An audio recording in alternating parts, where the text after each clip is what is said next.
So what we have here is we have mahi, okay?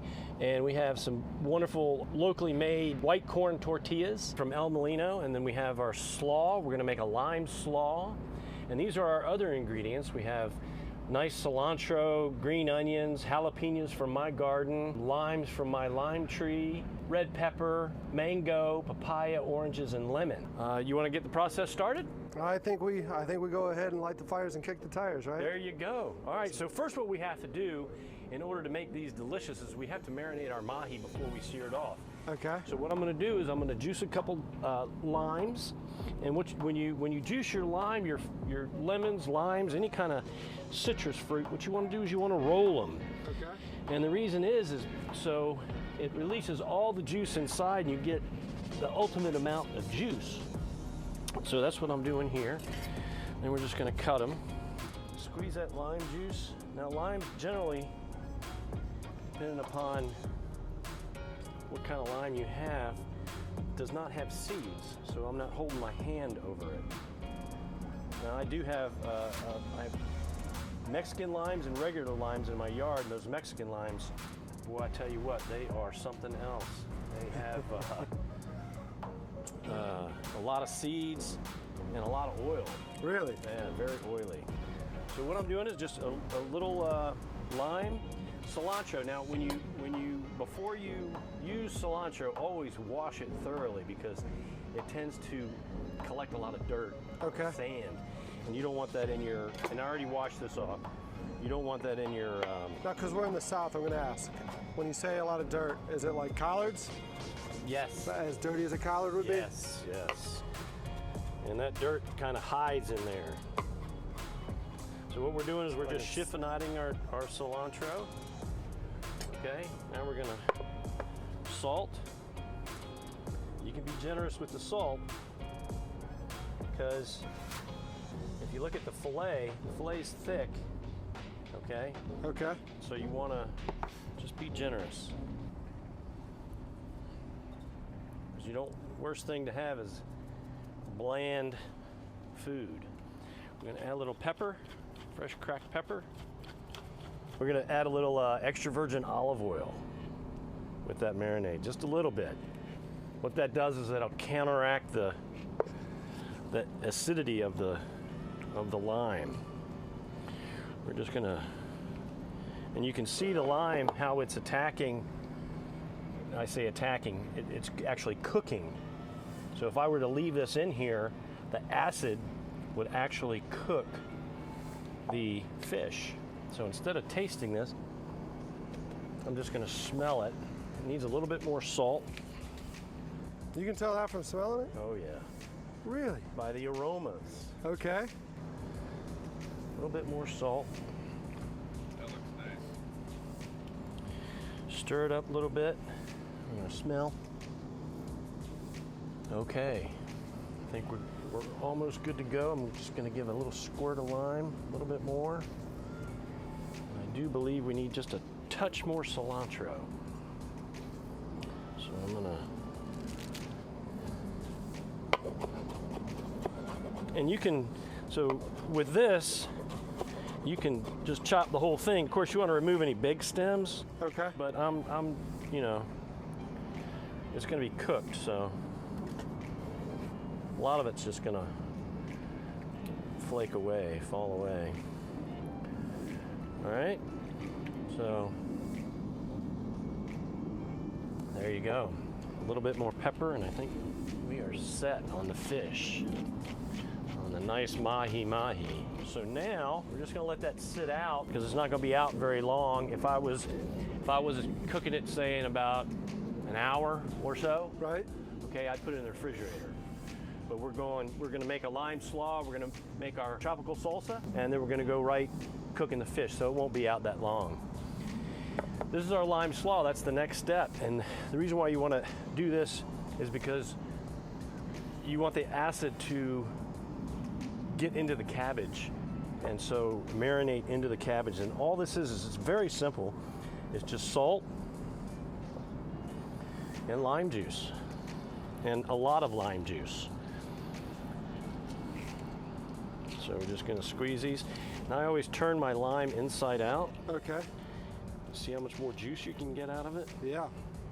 Maybe 1.5 limes, and then we'll taste. You always want to taste everything. Now, I didn't taste that because It's raw fish. it's raw fish.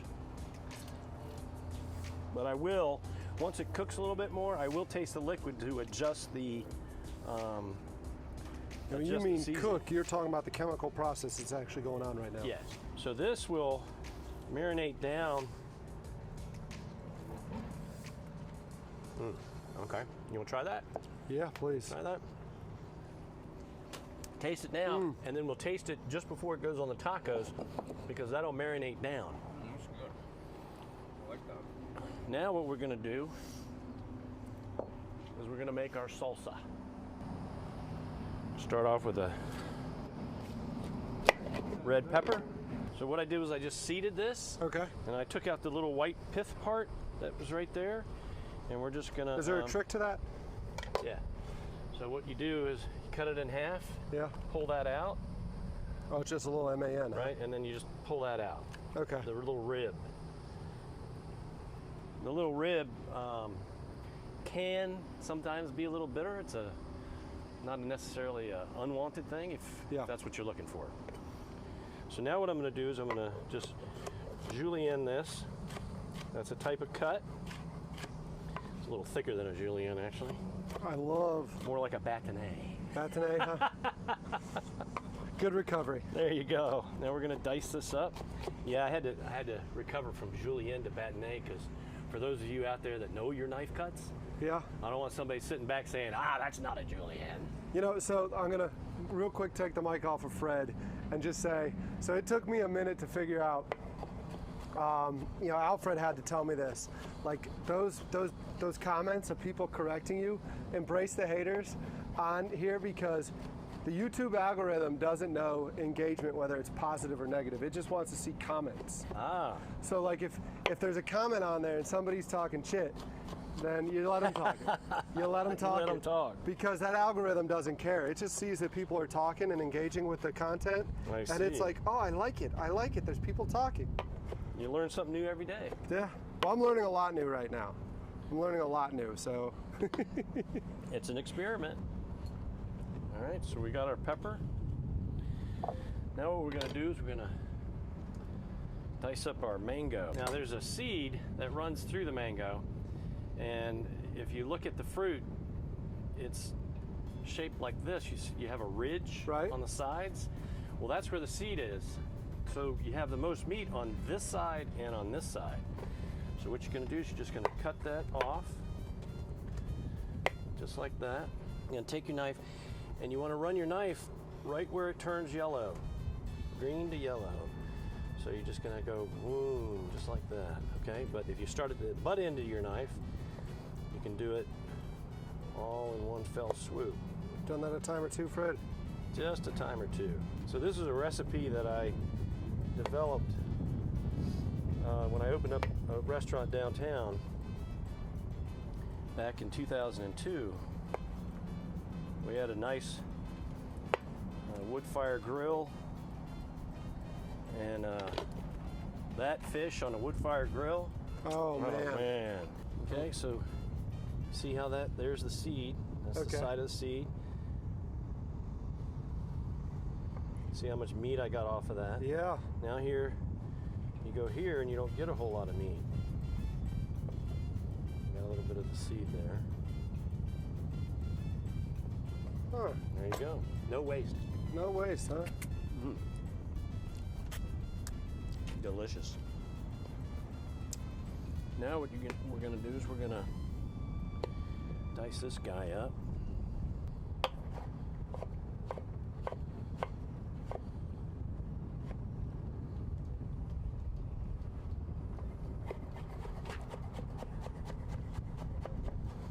Just like so.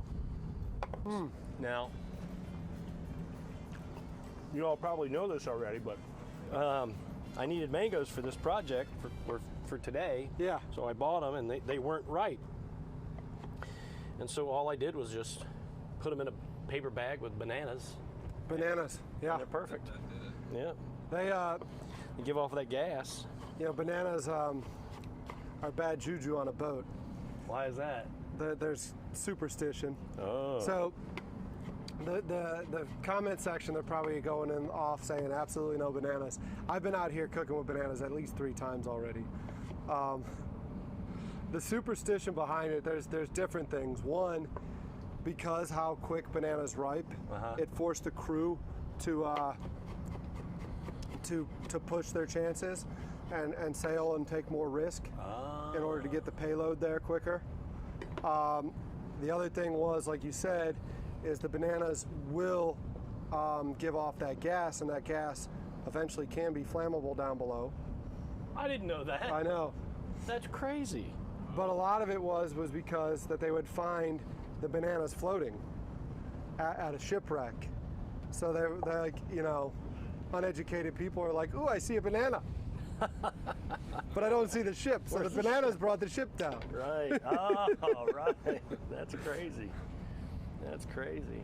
Okay, now we're going to do our papaya. Same thing. Start at the butt end of your knife. Just follow it all the way down.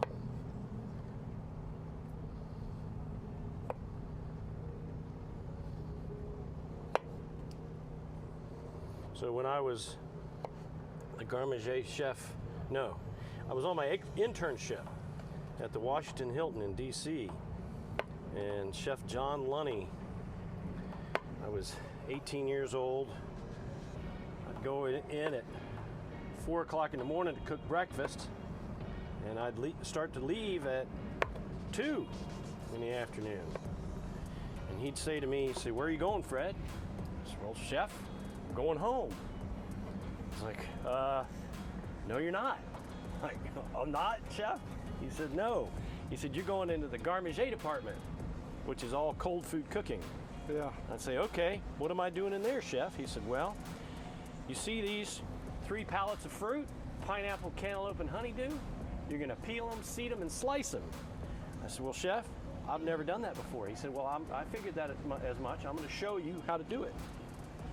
And then by the time you're done, you'll know how to do it." Yeah. So I do all that, do the 3 pallets of fruit, and I'm on the way out the door. He's like, "Where are you going, Fred?" And then by this time, he's in the office drinking beer.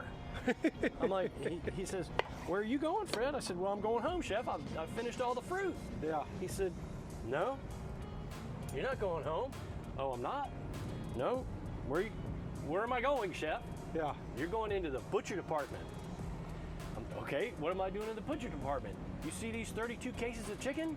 You're going to break those 32 cases of chicken down." "Okay, Chef, I've never done that before." "Well, I'm going to show you how to do the first one, and then we're taking the seeds out of this papaya. I'm going to show you how to do the first one, and then you're going to do the rest." "Yes, Chef." So when I finished the chicken, thank God he wasn't there anymore. So I went home at 9 o'clock at night. He had enough beer, was going home by that point. Right? And so that's the way my internship went for the next 3 months. I'd work from 4 a.m. to 9 p.m. But I tell you what, I learned so much. When I got back to school, the chef was like, "We're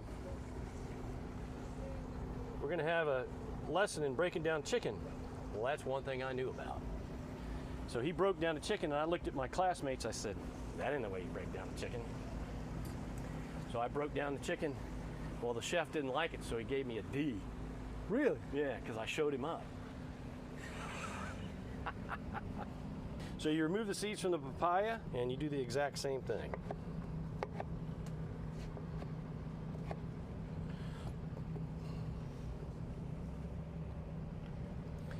This is nice and ripe. You gotta taste that. You wanna taste that? Thanks. You gonna give us a thumbs up? Really good. All right, I'm just gonna dice this up.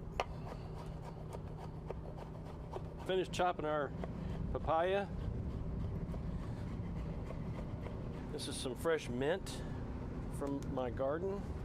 Can't get rid of it. It grows like a weed.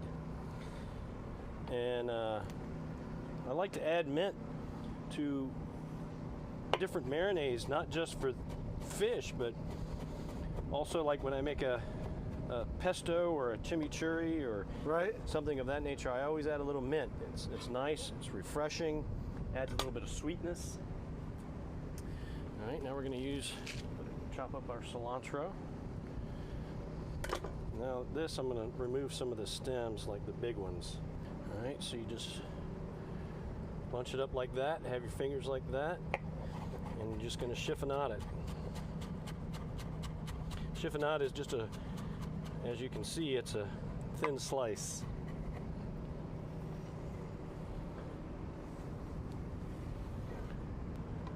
A little scallion action.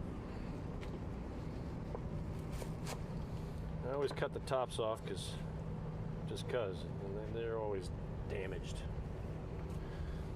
We're just gonna dice these bad boys.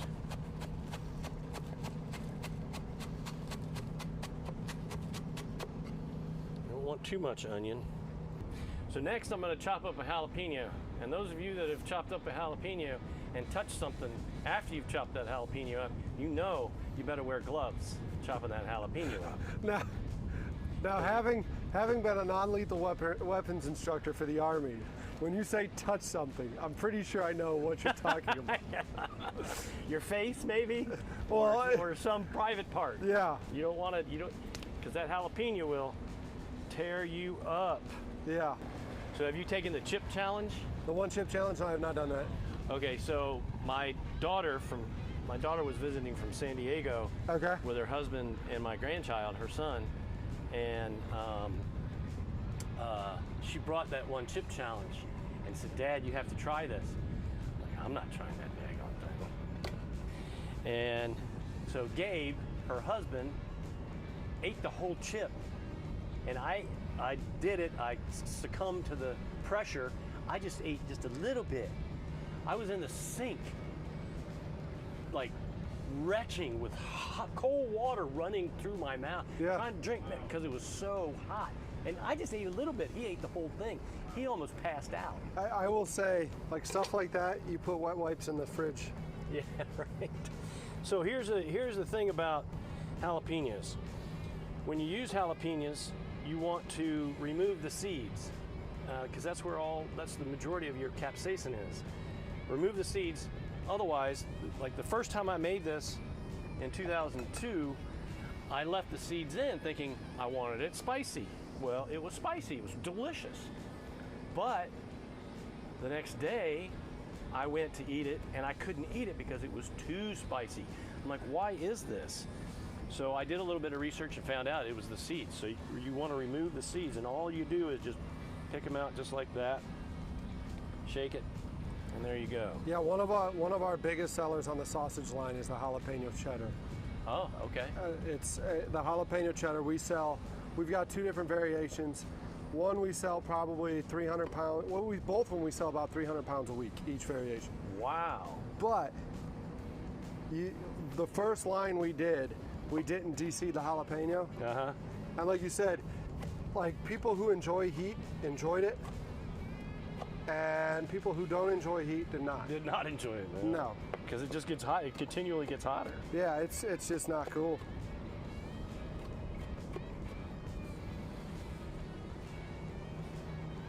We're just going to dice these guys up.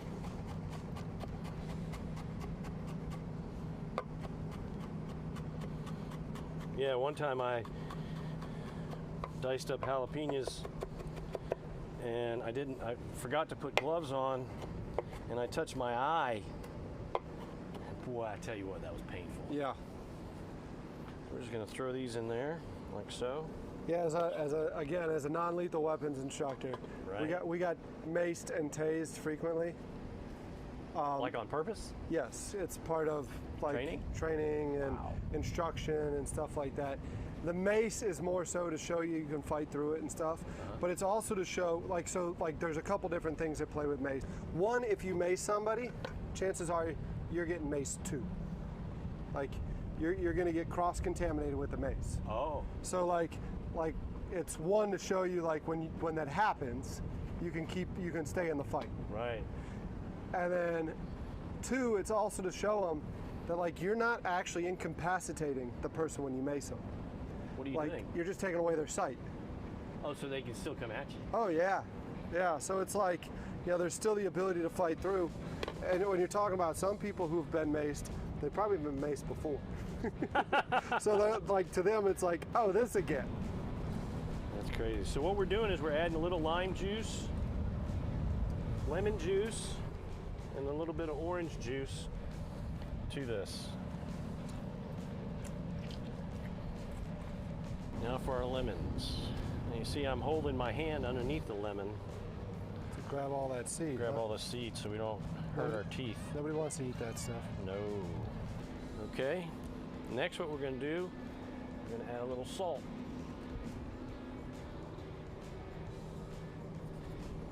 Again, when they say a little, Yeah, you don't want bland food. And we're just going to gently mix this up. A nice, colorful, tropical salsa. Okay. I think that's pretty daggone good. You want to try it? Just a couple spoons.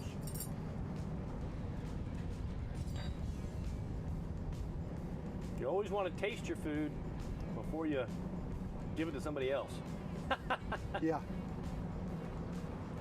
Good? yeah. When you say pretty damn good, Very nice. you mean really damn good. So now what I'm going to do is I'm just going to stick this in here, taste Okay. that. So whenever I develop a recipe, I always think about flavors. I know this might sound kind of weird, but I picture the flavors in my mind, and as I taste, I want to make sure that the flavors actually go together, or what it might need, what else it might need. As you can see, the slaw that's marinated has gone down, and you see a little bit of juice, a little bit of water in that. Right? Okay, that's not just lime juice, that's water as well. So now I have to adjust the seasoning because that acid and that salt is releasing the liquid from the cabbage, the water from the cabbage. So I'm going to add a little bit more salt because it needs it. Not too much.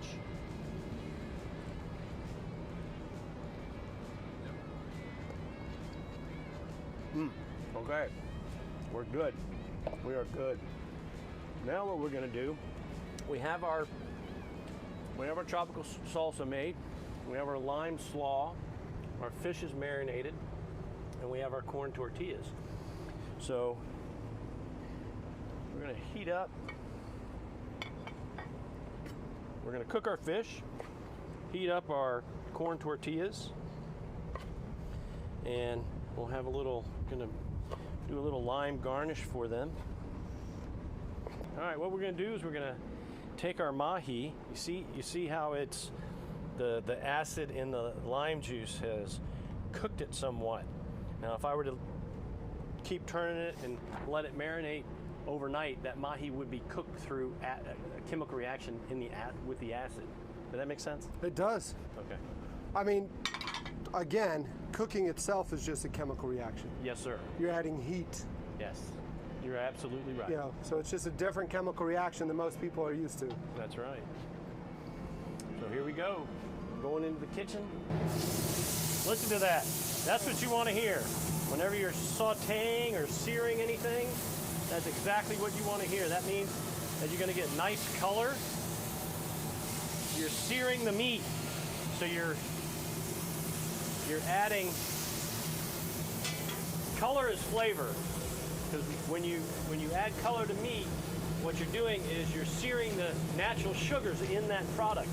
Meat, whatever, peppers, onions, you'll have a lot more flavor with a seared, a brown product. So I'm going to take this because it caramelizes the natural sugars in that product, whatever it may be. Touch more oil. There we go. All right. Aha, look at that.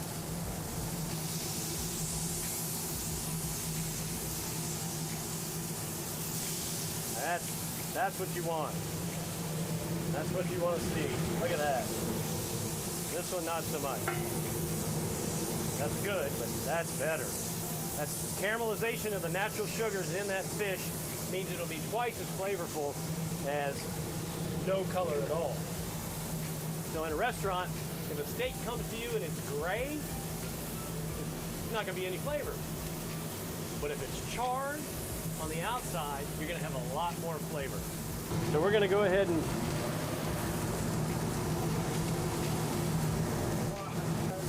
there we go. Look at that.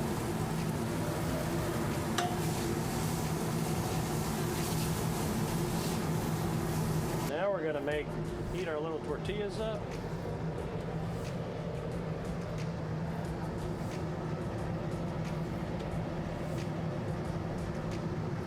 You don't need much. Just throw them on there because this sucker's hot. Boom, boom.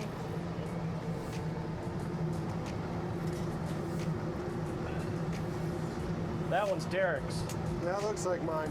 That looks like mine for sure. Now we're going out here. We're going to assemble these bad boys. We're going to take our taco shell. We'll save that one for you for later. Appreciate it. Yeah, no worries. 1, 2, 3. First, lime slaw. A little lime slaw.